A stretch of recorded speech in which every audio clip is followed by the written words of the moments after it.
சாரதா அதுக்கப்புறம் எல்லாருமே வந்து அங்கே வராங்க நம்ம காவேரியை தேடி. அந்த டைமில் விஜய் வந்து வெயிட் பண்ணிட்டு இருக்காரு காவேரிக்காக. காவேரி வந்து அந்த பேக்கோட வராங்க. அதை பார்த்து அதிர்ச்சி அடைகிறாங்க சாரதா.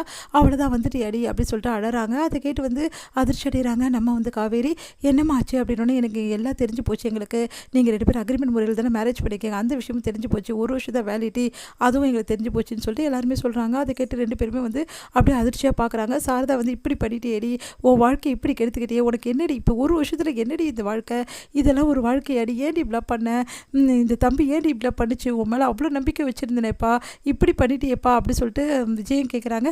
விஜய் வந்து கூல் தயவு செய்து இந்த டென்ஷன் ஆகாதீங்க, நான் சொல்கிறத கேளுங்க, இதுக்கப்புறம் நீங்கள் சொல்கிறது எதையும் நாங்கள் கேட்கக்கூடிய நிலைமையில் இல்லைங்க, உண்மை தானே நீங்கள் 2 பேரும் கல்யாணம் பண்ணது அப்படின்னு. ஆமாங்க உண்மை தான் அப்படின்னு ஒன்று எல்லாம் அதிர்ச்சி அடைகிறாங்க.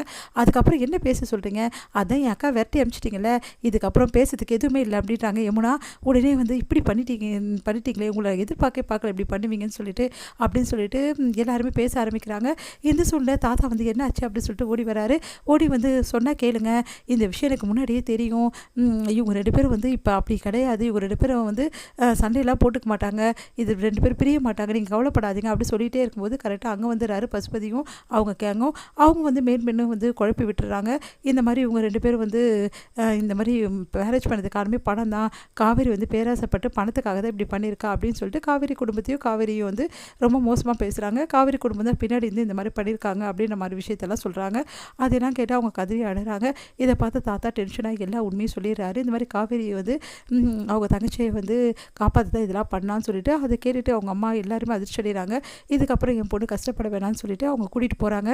இங்கே தாத்தாவை பார்த்துட்டு விஜய் அழறாரு. வேணாம் சொல்லுங்கள் தாத்தா அப்படின்னு சொல்லிட்டு, எங்கள் அம்மா சொல்லிப்படி தான் நான் கேட்பேன், வந்து நீங்கள் தான் என்ன போக சொல்லிட்டீங்களா அப்படின்னு சொல்லிட்டு காவேரி அவங்க அம்மா பேச்சு கேட்டுட்டு போயிடுறாங்க. தாத்தாவும் என்ன பண்ணு தெரியாம தவிக்கிறாங்க. தாத்தா மட்டும் படுத்துட்டு விஜய் அழறாரு. எப்படியாவது காவேரி வேணும் தாத்தா எனக்கு, ப்ளீஸ் தாத்தா அப்படின்னு. காவேரி வந்துடுவாப்பா, கவலைப்படாத, கூடி சீக்கிரம் காவேரி வந்துடுவா அப்படின்னு சொல்லிட்டு ஆறுதல் சொல்லிட்டு இருக்காரு அவங்க தாத்தாவும். இந்த சூழ்நிலையில் காவேரி வந்து இதுக்கப்புறம் இங்கே இருக்கக்கூடாது, காவேரிக்கு ஊருக்கு அமிச்சிடலாம், இதுக்கப்புறம் இங்கே இருந்தால் அந்த பையன் தேடி வருவார், தேவையில்லாத பிரச்சனை தான் உருவாகும், அதெல்லாம் எதுக்கு அப்படின்னு சொல்லிட்டு காவேரி எங்கள் அம்மா முடிவு பண்ணுறாங்க. அதே மாதிரி வீடையும் நல்ல வீடாக பாருங்கள், நம்ம காலி பண்ணிடலாம்னு சொல்கிறாங்க. காவேரி வந்து வேணாம்மா நான் இங்கே இருக்கேன்றாங்க.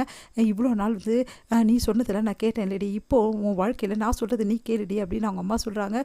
அதன்படி சரிம்மான்றாங்க காவேரியும். தேடி வந்து விஜய் வந்து இங்கே வராரு. பார்த்தா காவேரி இங்கே இல்லவே இல்லை. யாராவது இருப்பாங்களா கேட்கலாமான்னு பார்க்குறாரு. ஆனால் யாருமே இல்லாதால என்ன பண்ணு தெரியாமல் தவிக்கிறாரு. தாத்தா கிட்டே சொல்கிறாரு. தாத்தா வந்து காவேரி இல்லையா, அப்போ அவள் இங்கே போயிருப்பாப்பா, கண்டிப்பாக ஒரு கொடைக்கானலுக்கு தான் போயிருக்கணும், ஏன்னா வந்து அங்கே தான் அவங்க சொந்த வீடு, அதனால் அங்கே தான் அமுச்சு வச்சுருப்பாங்க.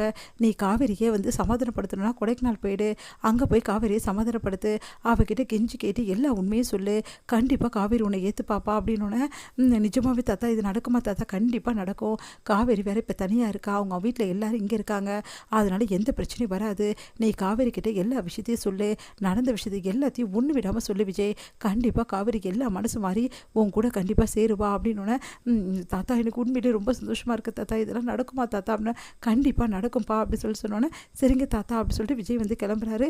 இங்கே காவேரி பார்க்க விஜய் வந்து போகிறாரு.